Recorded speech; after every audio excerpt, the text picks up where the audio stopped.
All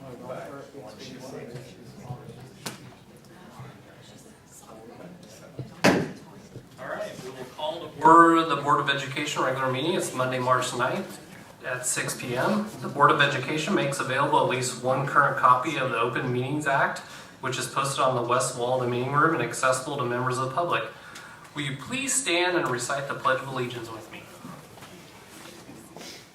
I pledge allegiance to the flag of the United States of America and to the republic for which it stands, one nation, under God, indivisible, with liberty and justice for all.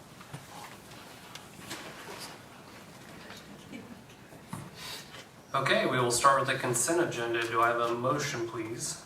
I move that the Board of Education of District 15 approve the consent agenda as presented, including approval of minutes of the regular Board of Education meeting on February 9th, 2026, approval of the proposed accounts for payment, approval of budgetary receipts and expenditures for February 2026, approval of minutes of the special Board of Education meeting on February 23rd, 2026, approval of committee of the whole minutes, February 23rd, 2026, approval of option students, approval of resignations of Jessica Schmalley, high school special education, Amy Randall, middle school counselor, approval of contracts for the 2026-2027 year, including Eve Tomlinson, high school special education, Wade Halverson, high school special education. Okay, thank you. I have a motion. I have a second. Second. Second. Thank you, Eric. Jason, do you have a treasurer's report? I do. So for the month of February in the general fund, payroll was $1,892,336.30. Bills $504,113.38, which brought total expenses to $2,396,449.68. Revenue was $4,178,081.35. Just a couple of quick comments. February was a strong revenue month for us, as anticipated because of the school property tax credit. That was a change from last year. It didn't come in September. It came in February this month, so it will come in February and then again in April or May. So we'll see those as probably stronger revenue months this year. We are now at the 6-month mark. We're halfway into the budget cycle, and approximately at 49.14% of our revenue has been collected. So we're right on track as to where we should be. And we are at 47.65% of the budget expended. So just under where we should be at 50%. So that's a good sign as to everything kind of tracking as it should be. So we're in good shape budget-wise. Okay, thank you, Jason. Are there any items that the board would like to pull off the consent agenda for further discussion? All right, seeing none, can I have your votes, please? And motion passes. All right, next up, recognition, Employee of the Month, Dr. Nielsen. Okay, our Employee of the Month is sick again, and there's really a lot going around. But the other thing is, if she wasn't here with, or if she wasn't sick, she would have been at the music concert, so we still would have missed her. So we are just going to present it to her, even though she is not here, and we will make sure that we get out to the elementary to give her the award so that she can see it hopefully when she's back tomorrow. So we are going to congratulate Mrs. Kylie Bent as the March Employee of the Month. She is the Beatrice Elementary ACP teacher. She is a caring, dedicated educator who consistently pushes to ensure her students receive what they need to be successful. She works tirelessly to help students accomplish their goals, and when obstacles arise, she problem solves creatively to help them make meaningful progress. Her commitment to student growth is evident in both her actions and her mindset. She never settles for good enough when she knows more is possible for those she serves. Beyond her work with students, she is always willing to help others. She supports not only her students, but also her colleagues, offering assistance, encouragement, and a positive presence whenever it is needed. Her teamwork and reliability strengthen the entire school community. Recently, Mrs. Bent's class has helped take on our paper recycling project. It is a great way to practice skills for her students. She's a hard worker and an all-around great person with a genuine caring heart. Even when challenges arise, she perseveres with determination and optimism. She consistently puts her heart into her work, making a lasting impact on students, staff, and the school as a whole. Her dedication and compassion truly embody the qualities we value in our Employee of the Month. Congratulations to Mrs. Kylie Bennett. So we will award that to her tomorrow or whenever she returns. Yes. All right, thank you. Congratulations, Kylie. All right, next up, student recognition, state wrestling placements. Mr. Kaiser, the new man. All right. I have 3 of the 4 here. Our lone girl finalist, Shaylee Calloway, she could not, or she must have forgot. I've reminded her many times, and she must have got lost on the way here. But I did bring our boy finalists and champions with me. So we have 2 seniors going from my left to right. We have Merrick Johnson. He's state runner-up this year and state champion last year.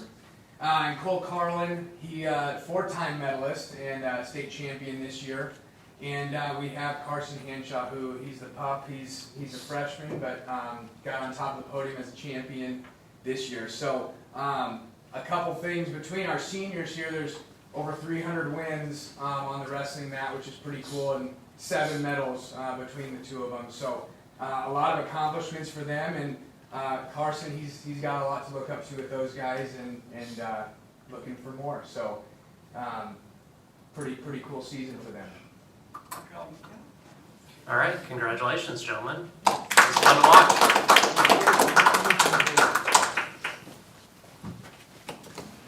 All right, thank you, Mr. Kaiser. Next up, information portion of the meeting. Yeah, you guys can leave if you want to. We will start with the... Thanks, guys. Thanks for coming. Great job this year. We'll start with the student update. Brooke. The elementary's book fair was very successful with strong student engagement and high family participation during shopping hours. They also had an outstanding 91.75% turnout for conferences, showing the strong partnership between home and school. A special recognition goes to kindergarten for having the highest attendance rate. The elementary school continues to focus on respect across the building. Staff are proud of the growth they are seeing in students, how they treat others and take ownership of their actions. This progress reflects the efforts of both students and staff working together. March has already brought many exciting events. Preschool acceptance letters will be sent soon, and the school looks forward to welcoming its newest students. The elementary school is also hosting a series of music concerts. Kindergarten through 1st grade students kick things off Tuesday night. Our 4th through 5th grade performers perform tonight, and our 2nd through 3rd grade students will wrap up the concerts tomorrow. The school appreciates the hard work of students and staff, as well as the support of families who attend these performances. Beginning March 9th, the Beatrice Middle School Hope Squad is hosting Hope Week, which is dedicated to sharing hope, positivity, and suicide awareness. On March 17th, our 8th graders will spend a day at the Gage County Courthouse engaging in a simulated trial based on the short story of The Strange Case of Dr. Jekyll and Mr. Hyde. On March 25th, the Beatrice Middle School counselors are hosting a career fair for our 8th graders. 8th graders took an interest in inventory survey to see what career cluster they are most interested in. At the career fair, they will get to listen to 3 local professionals from their top clusters. The high school will still be holding a 4th quarter grade level assembly to finish the year out strong. The girls basketball team competed at the state tournament on Thursday, and spring sports practices began last week, and competitions for those sports will begin soon. That ends my report. All right, thank you, Brooke. Next up, board reports, committee of the whole. Doris. The Board of Education Committee of the Whole meeting was held on Monday, February 23rd, 2026. Dr. Nielsen provided copies of the school wellness policy and Regulation 5417 to all board members, and then explained the goals and their progress to the board. Mr. Alexander talked about technology needs. He reminded the board that the district does have cybersecurity insurance, but there is a product that is available for purchase for training purposes. The software is designed to reduce social engineering risk by educating employees on identifying cyber threats. He also talked about the E-rate equipment. The district is in need of a new firewall, some updated switches and wireless access points, and bids have gone out for that equipment. He also informed the board that this coming year the district plans to purchase new Chromebooks for both the incoming 6th graders and freshmen, as this will help to maintain the aging devices at the middle and elementary levels by rotating new machines down. Beatrice Middle School SOO officer shared information with board members on a proposal for a safe. Mr. Alexander ended the meeting with brief updates on LB 1050 and LB 653. That ends my report. Okay, thank you, Doris. Stance report, Jason. So Stance was held, February 26th at 9:30 in the morning. It's been a while ago. Many bills were talked about at that time, a whole list. Probably since that time, there's been a lot of changes. LB 1050, which is the 3rd grade reading proficiency bill, has not made it out of committee yet. There's an amendment being posed to it, so we anticipate it will be coming out anytime. LB 1219, which is a 2% cap on public entities, was proposed, and it did make it out of committee and has been prioritized by Senator Von Gillerin. So we are tracking that currently, and we did hear a lot about that at a legislative session last week put on by NASB. So Stance will again meet this Thursday via Zoom only, so we have a Zoom meeting, and we'll hopefully be caught up to speed on where a lot of those things, including the committee package is, the education committee package, which came out last week and had 4 bills in it as well. So we're tracking those, and we'll keep you posted. Okay, thank you.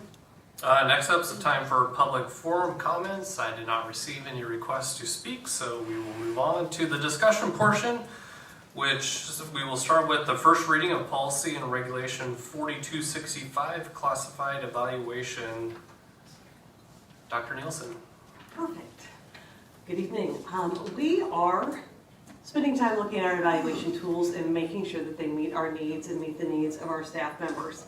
So we noticed an update that we need to make to our classified evaluation. The evaluation tool that we were using, that was in policy and still is in policy until we approve this new form, was lengthy, took a lot of time for our administrators to fill out, and the other thing is it was not as focused for the feedback that it gave to our staff members to help them improve. So that's one of the things that we looked at.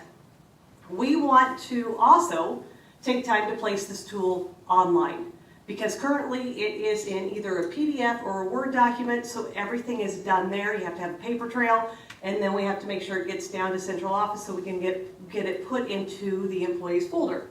Our goal is to get it put into their online folder where they have access to it all the time.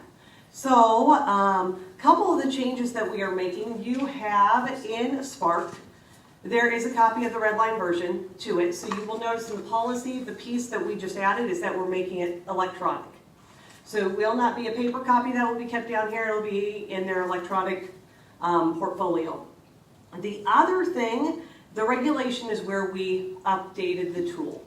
So we again talked about the electronic piece of it, the electronic copy, but then the rating categories, we went from, they were 1, 2, and 3. We made 1, 2, 3, 4, but we added a lot more descriptors to what it means to be where they are rated at that point in time. So the other thing we did was we took out and we lumped. So the new tool looks like this.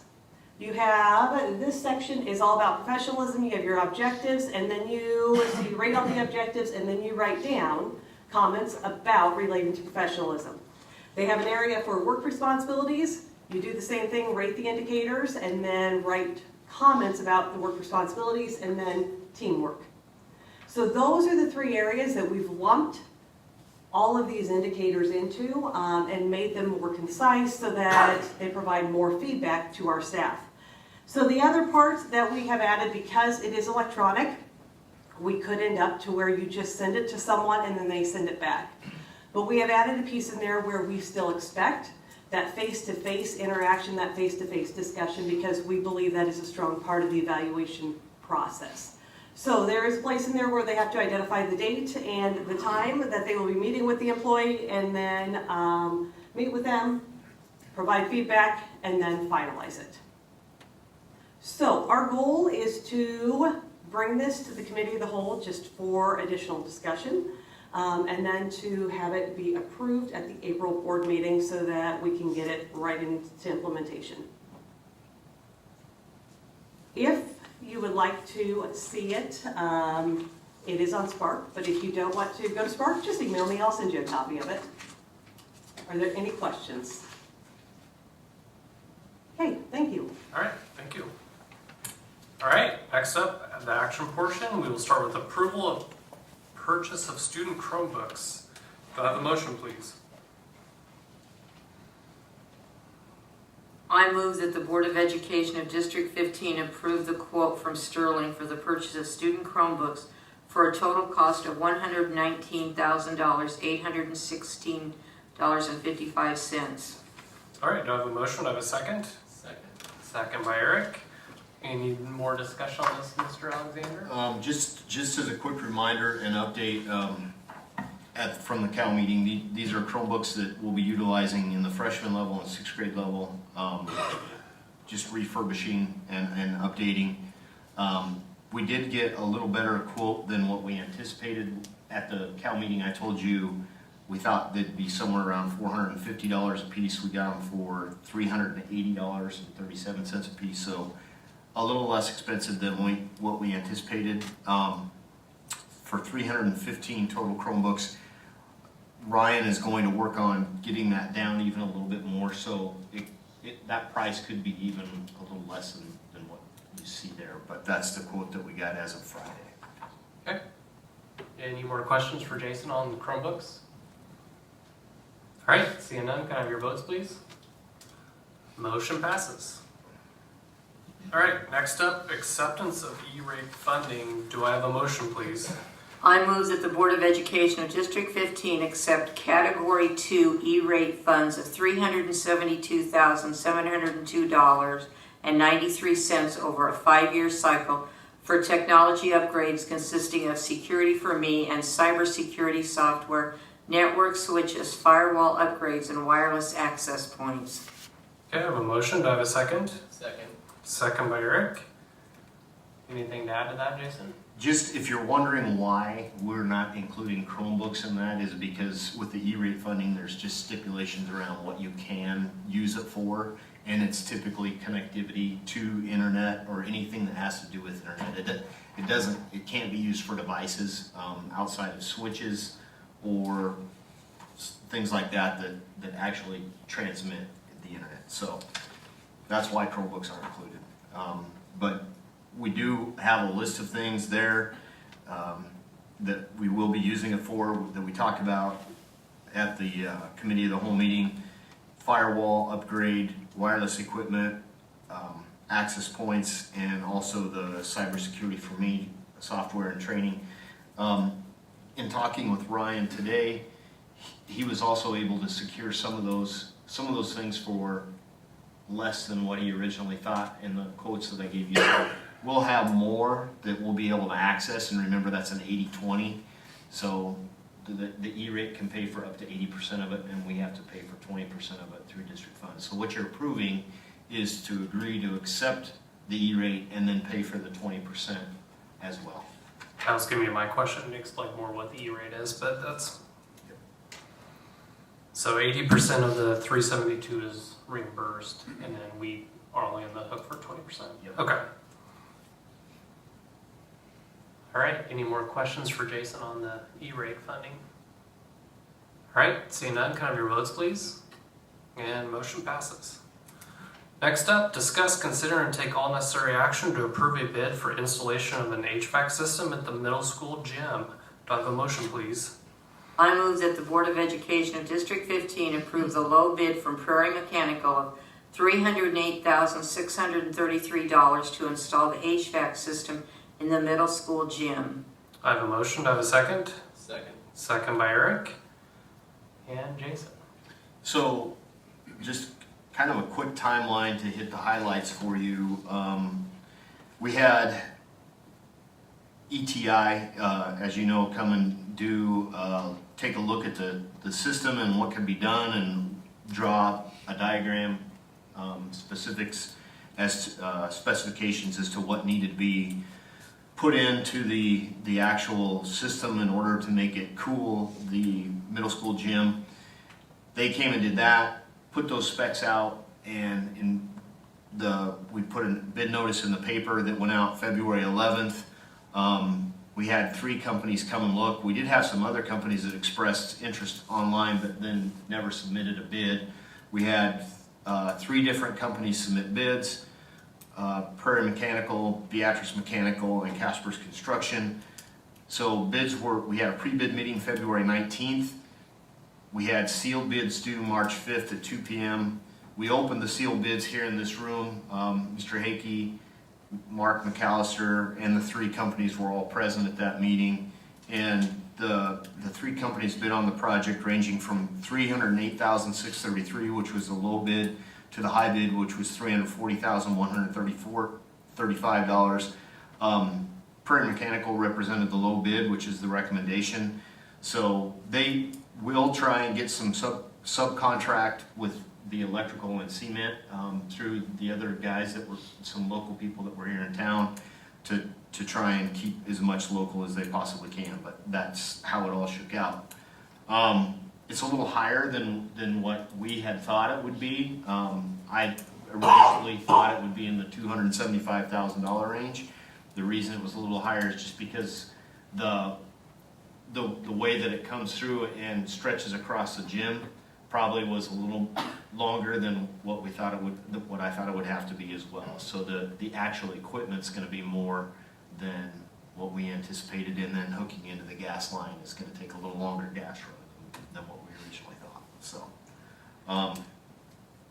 to pay for it, I would recommend at this point using a combination of possible building and general fund. We could probably use some depreciation funds as well. So that could be a possibility. I just need to look into that and make sure that would be okay, since it's the first air conditioning system that would be in the gym. But we do have, it does have heat in it as well, so it can heat that. So I think we could use some depreciation funds as well. But that would be the plan to pay for the project. Timeline will be to start on it as soon as school's out, and hopefully have it up and going by mid-July. So it will take out a big portion of the use of the middle school gym this summer, which we'll have to communicate to everybody that uses it. But that's the plan. Okay, thank you. Are there any questions from the board? Yeah, where is Prairie Mechanical located? Well, their home office is out of Lincoln. They do have techs that live here in town. I'm not really completely comfortable with, I think we should do local if we can at all possible, and we need to go out of town. We just have to sometimes because they can't provide, but I'm not really comfortable. I would have preferred to go to a local entity. But our one local bid was what, Jason? Well, our 2 local bids, one was $324,923, and the other one was $340,135. What was the second one again? $340,000. So your cost goes extensively higher. But one is 324. And I would say I have to agree with Doris. I would really like to see us keep the business local since we have 2 bids. Or could you go back to them and say, can you meet this bid?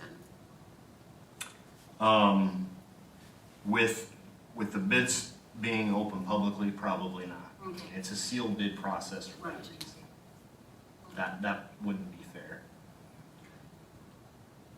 Prairie does work for us currently, correct? Yeah, they do all our preventative maintenance programming, and they anytime we have an issue that, for instance, I wish I had the pipe in here, it's on my desk, but their boiler at the middle school and the pipe this spring was disintegrating. They were underneath in the tunnels fixing it for us, so they're there for all our emergencies and everything as well. But that's the point is that this is something that local people said they could do, and I would really like to see us use local people when we can, if it does cost more, but they also pay significant taxes to our district, so I don't know. It doesn't seem like, I think the 324 doesn't seem like out of line, but that's just my opinion.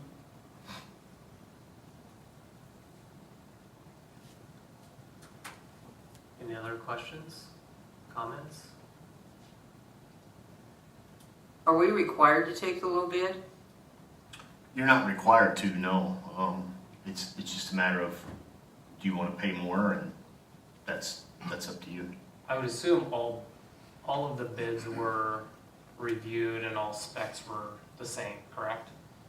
Correct, yeah. All specs were out. There actually was an addendum to the bids, because there were several questions that came up, and so one of those questions created an addendum, and all three of those companies addressed the addendum within their bid as well. So yes. Okay.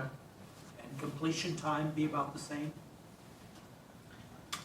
According to the three bidders, they all thought they could get it done in the completion time that was there. So I know that Prairie Mechanical is very well respected in this community. I got a lot of people that live here that work for them, but being that they're from Lincoln, the corporate office, but I think I do agree with Doris. Keep it local. Okay, so we have the motion on the table to approve the bid from Prairie Mechanical of $308,633. Can I have your votes on that motion?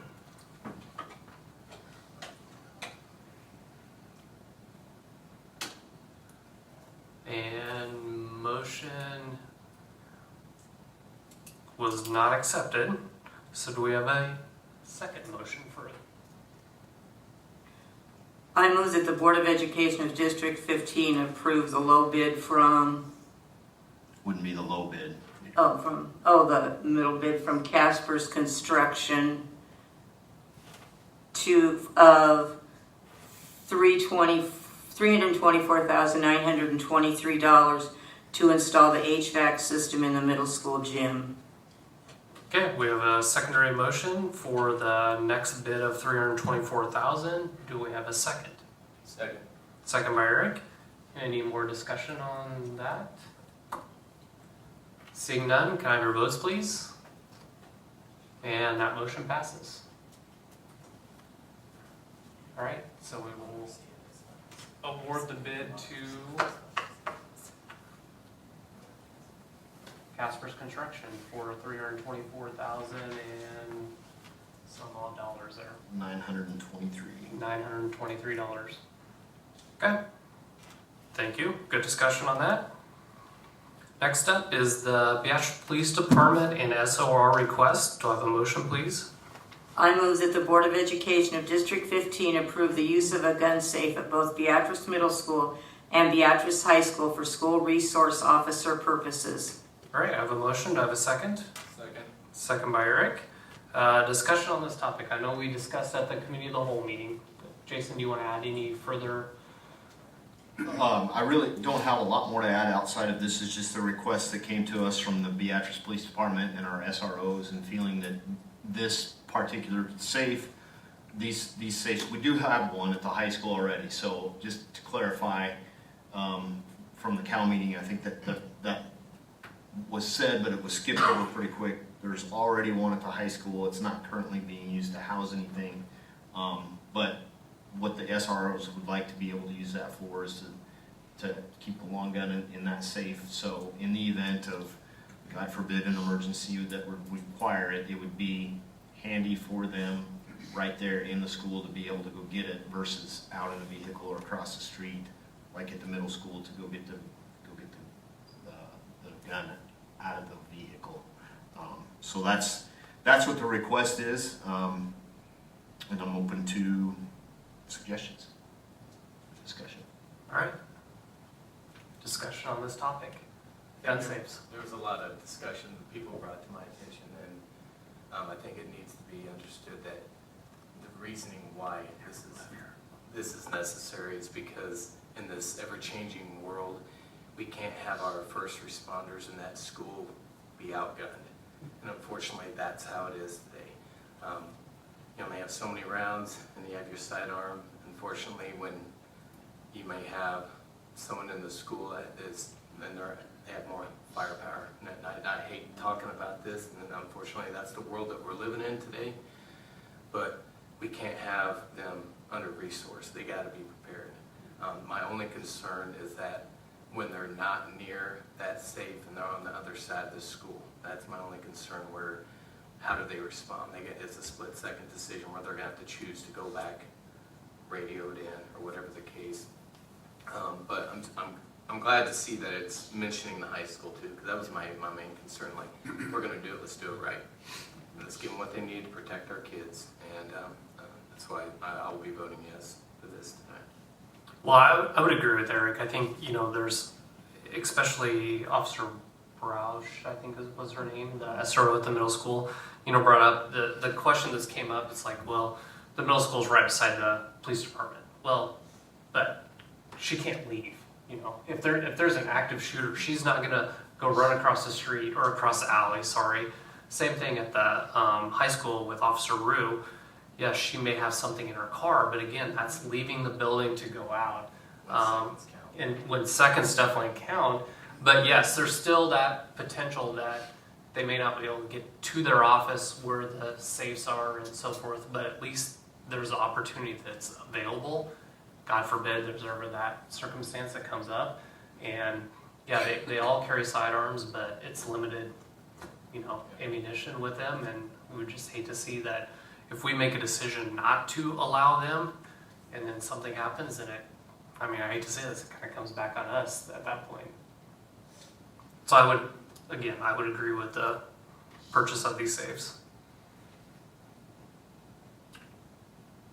I have written the Gage County Foundation grant for payment of the safe that we would need to order. So we'll see if that comes through or not.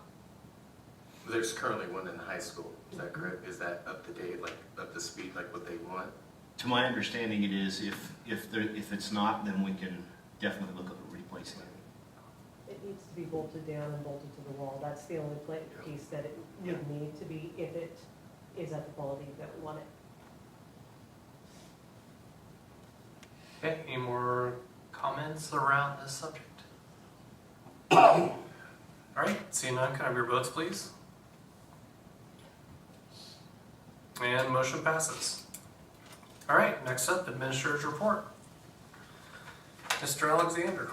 So just a couple of quick things for you. The committee of the whole meeting in March will be a fairly just trying to prepare you ahead of time.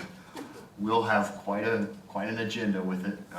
We have classified salaries, administrative salaries that we've been working on that we will need to get that information to you and approved. So we can get it approved in the April meeting. We also have received a while back, I think it was either November or December, we talked about a set of policies that had been approved and we need to approve before the school year. Justin Knight has gotten those to us now, so I think there's 5 or 6 of those policies. Dr. Nielsen and the classified evaluation policy will be on there. Again, we can talk about it just for the fact that you can have a chance to see it, but the committee of the whole meeting agenda will be fairly thorough. So just a heads up on that. A hearty congratulations to our winter activities. To Mr. Kaiser for getting through his first year as an athletic director in the winter season, which is a grueling task in itself. Did a great job. Thank you for all your efforts in keeping things going. Appreciate that. And Brooke, congratulations to you and the girls basketball team. That was very exciting. Both wrestling teams did very well. We had a terrific amount of activity success with speech. Our first edition, all those groups did well. So we still have a couple left that are going. But spring activities have started up, believe it or not. And today, with the weather today, you can believe it. And the third 9 weeks ends this week, so it's crazy. But March is half over, and before we know it, the school year will be over. But with that, I will have a legislative report out for you. We're just kind of waiting to see what happens with a couple of these bills that are coming forward, and we'll get that out to you hopefully this week in a superintendent update. That's all I have. Okay, thank you, Jason. Notification of next meeting. The next regular meeting of the Board of Education will be April 13th, 2026 at 6 p.m. in the Administration Building. The Committee of the Whole meeting will be March 23rd, 2026 at 5:30 p.m. in the Administration Building. An agenda for the meeting, which shall be kept continually current, is readily available for public inspection at the Superintendent's office during normal business hours. Do I have a motion to adjourn? I move that the Board of Education of District 15 adjourn. Do I have a second? Second. Second by Eric. Your votes, please. We are adjourned. Thank you, everybody. See you next one. Yeah.